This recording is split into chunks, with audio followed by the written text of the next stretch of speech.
Bienvenue sur Sud Radio. Vous aimez le débat? Ça tombe bien, nous aussi. Oui. Je peux vous assurer que il y a du débat ce soir, ça tombe bien. C'est le but de l'émission. Vous savez, jusqu'à 19h tous les jours, à partir de 17h avec Philippe Bilger qui est toujours là et on est ravis de vous avoir tous les jours. On a beaucoup des hauts aussi, pas seulement des bas, ma chère Cécile.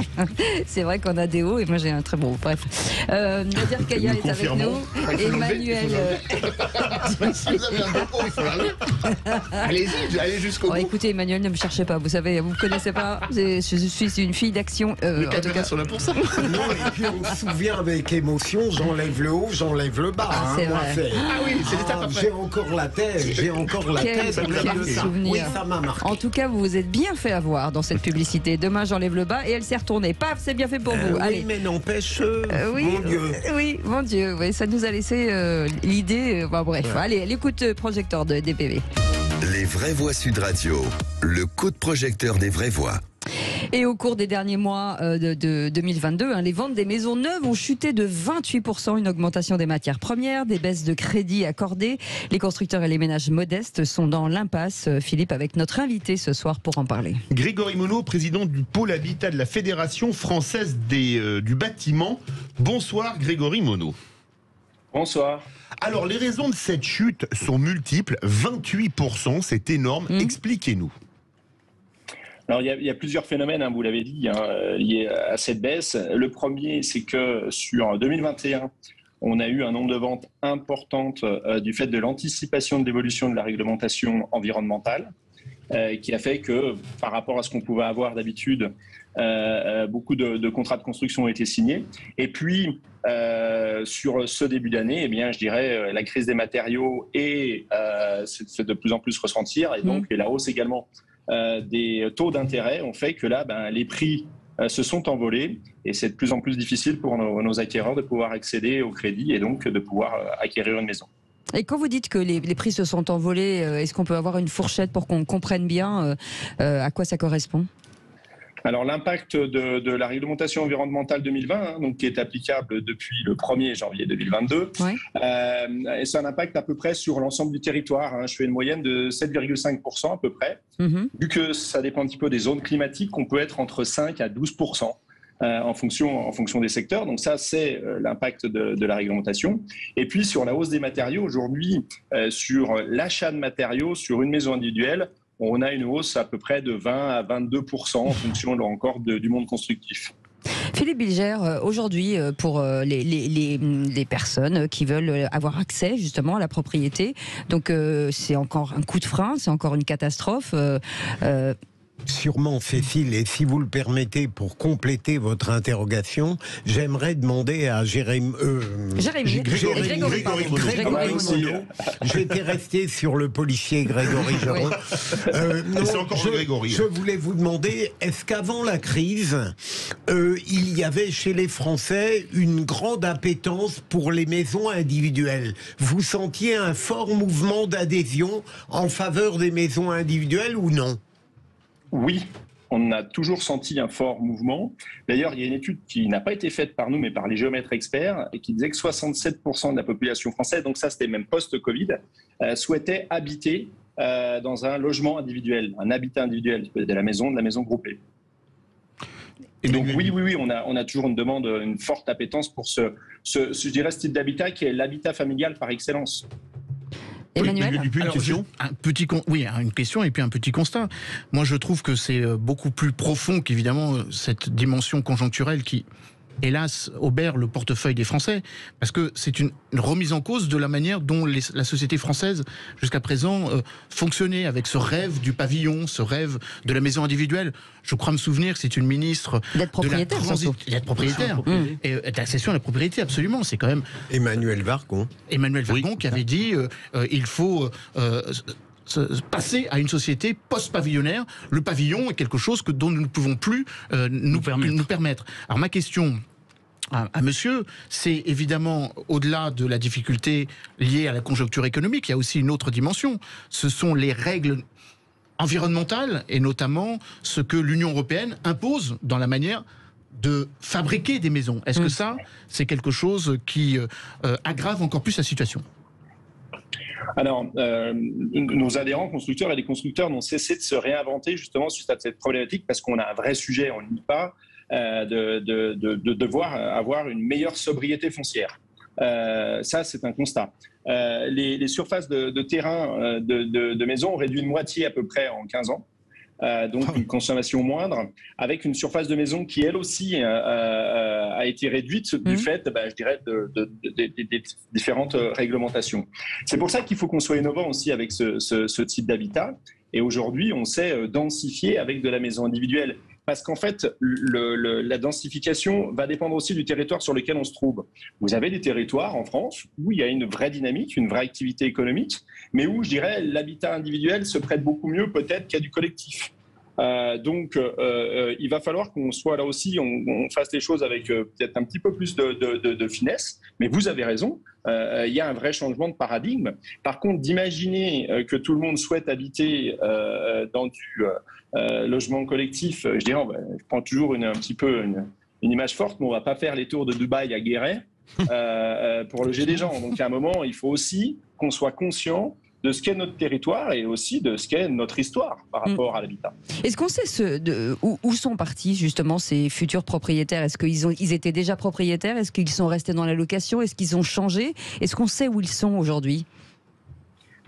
Au niveau des territoires ou au niveau de la destination du type d'habitat? Tous ces gens qui voulaient avoir accès à ces maisons individuelles, est-ce qu'on sait aujourd'hui s'ils ont gardé, aujourd'hui ils sont toujours dans les appartements, est-ce qu'ils du coup ils ont acheté d'autres appartements? Est-ce qu'on sait où ce qu'ils sont devenus? Je dirais aujourd'hui le parcours résidentiel en France est quand même pas mal bloqué. Donc aujourd'hui, pour quelqu'un qui souhaite aller vivre en maison, mais il faut qu'il parte quand même relativement loin aussi des métropoles pour trouver des espaces qui soient disponibles. Sinon, il n'a pas trop de choix et il a du mal aussi à changer de logement tout en restant dans une métropole parce que le prix au mètre carré d'un logement collectif en métropole est bien supérieur aussi au prix d'une maison. Donc, pour pouvoir passer sur un logement familial en collectif, les investissements sont beaucoup plus importants. Donc, c'est pour ça que ce parcours est un petit peu grippé. C'est pour ça qu'on souhaiterait qu'on a des solutions, mais on souhaiterait être un petit peu plus écouté là-dessus. Est-ce qu'il y a une ouverture peut-être sur les primos? Allez-y Nadir, parce que j'avais des questions aussi. Parce que je sais qu'à un moment, juste à la fin du Covid, il y a eu aussi cette dynamique où beaucoup de Français ont souhaité partir des grandes villes pour accéder à la propriété, notamment en province. Et là-dessus, à un moment donné, il y avait cette possibilité. Mais les taux d'intérêt aujourd'hui, à un moment donné, je sais qu'ils étaient, peut-être il y a 2 ans, ils n'étaient pas loin de zéro. Ils ont fortement augmenté aujourd'hui. Donc aujourd'hui, il y a quand même cette dynamique qui continue, où il y a vraiment un frein suite à ces différents problèmes qui se sont accumulés? Alors, juste pour rebondir sur le fait que les personnes aient quitté les métropoles pour aller plutôt en région, je pense que c'est plutôt l'habitat existant qui en a bénéficié. C'est-à-dire que la volonté était tellement rapide que le temps de monter un projet, de trouver un terrain, construire une maison, on allait naturellement vers l'habitat individuel. Aujourd'hui, notre vrai sujet, c'est les gens qui souhaitent faire construire une maison. Et vous l'avez très bien dit, on a un OAT, je crois qu'il y a 3% depuis aujourd'hui. Il a pris 100 points de base encore. C'est un vrai sujet. Aujourd'hui, on est en train de désolvabiliser une partie à nouveau de la population. Et quelle partie de la population on désolvabilise? Je dirais les revenus les plus modestes. Parce que c'est eux qui vont avoir de plus en plus de difficultés à accéder au crédit. Grégory Bonneau, c'est amusant et c'est pas drôle. Hier, on était au salon de l'auto, on parlait du prix des voitures électriques qui allait empêcher les personnes les plus modestes d'avoir une voiture. Donc bientôt, c'est la fin de la voiture pour les prolos. Vous me passerez l'expression.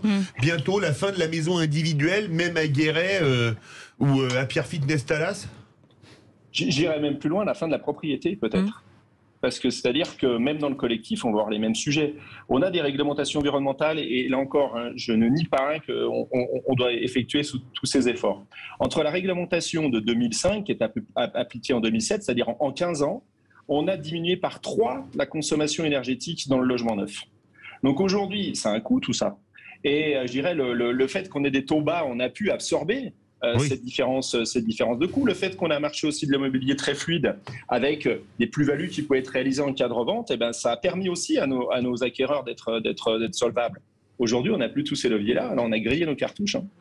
Qu'est-ce que disent les banques sur les taux justement de crédit pour les primo-accédants? Est-ce que ça va encore grimper? C'est quoi la prospective de tous ces taux justement? La prospective, en tout cas, n'est pas à la baisse. Elle est un maintien, voire plutôt à la hausse. L'OAT d'aujourd'hui nous le montre encore. L'OAT à 10 ans, c'est l'obligation assimilable du Trésor. L'OAT, c'est le prix auquel l'État s'endette. Voilà.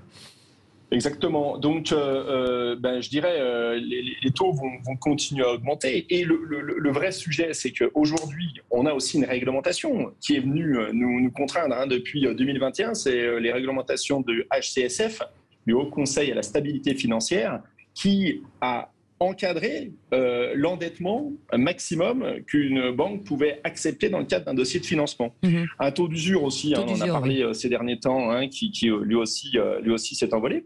Du coup, les banques, elles sont un petit peu coincées entre ce qu'elles souhaiteraient faire et la réglementation. Et la réglementation, aujourd'hui, les contraint. Donc c'est vrai que nous, on pense que il faudrait justement avoir un petit peu plus de souplesse sur cette réglementation. Le seul levier qu'on va continuer à avoir, c'est la durée.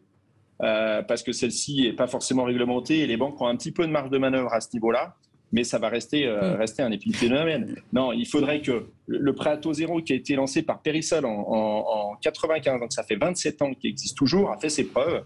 Et aujourd'hui, on pense que sur tous les territoires, ça peut être un moyen justement d'accompagner cette hausse des prix et puis de permettre toujours à ces primo-accédants d'accéder à la propriété. Qu'est-ce que vous pouvez conseiller à ceux qui nous écoutent? Quels conseils on peut donner? Je dirais qu'aujourd'hui, jouer à l'euro-million, d'acheter de l'ancien. Non, qu'est-ce qu'on peut conseiller? Non, parce que l'ancien aujourd'hui reste également haut. Pourquoi? Parce qu'il y a une offre qui est très pauvre. On a un tel déficit de logements en France qu'aujourd'hui, l'immobilier reste cher. On va avoir la sortie des logements à FG du marché locatif qui vont arriver sur le marché de la vente. Parce qu'il ne faut pas imaginer, surtout en copropriété, qu'on ait des propriétaires bailleurs qui puissent effectuer les travaux et qui effectuent les travaux, parce qu'ils n'auront pas peut-être ni les moyens financiers non plus, ni les moyens, je dirais, décisionnels pour pouvoir convaincre une copropriété de réaliser des travaux qui leur permettraient de louer. Donc, c'est des logements qui vont se retrouver à la vente. Donc, c'est des logements qui vont arriver sur le marché là. Donc, on prend d'un côté pour remettre de l'autre. Mais je dirais, on n'en fait pas plus. Moi, ce que je conseille aujourd'hui aux propriétaires, c'est vrai que c'est peut-être de pouvoir continuer à un peu épargner. Alors, épargner dans la période d'inflation qu'on vit actuellement, c'est d'autant plus difficile. Mais pour peut-être dire mon projet, je vais le repousser un petit peu. Je leur conseille aussi d'aller voir régulièrement leur banque. Parce que c'est ce que nous disait un de nos partenaires bancaires. Il nous disait, de mois en mois, avec ce jeu de taux d'usure qui est en train justement un petit peu de monter, on a des dossiers qui passent pas au regard de la réglementation HCSF, mais demain, ils vont passer. Donc, ce que je conseille aussi, c'est de régulièrement aller interroger sa banque. Alors, c'est sûr que quand on prend un refus, on prend un petit coup sur la tête, mais il faut être persévérant. Merci beaucoup, en tout cas. Le bas de laine, on vous le dit. Merci Grégory Bonneau, président du pôle Habitat FFB. Merci d'avoir été avec nous. Bonne fin de journée. Merci. Passez un bon week-end. On reste ensemble jusqu'à 19h avec Les Vraies Voix sur Sud Radio. Dans un instant, le quiz de l'actu. À tout de suite.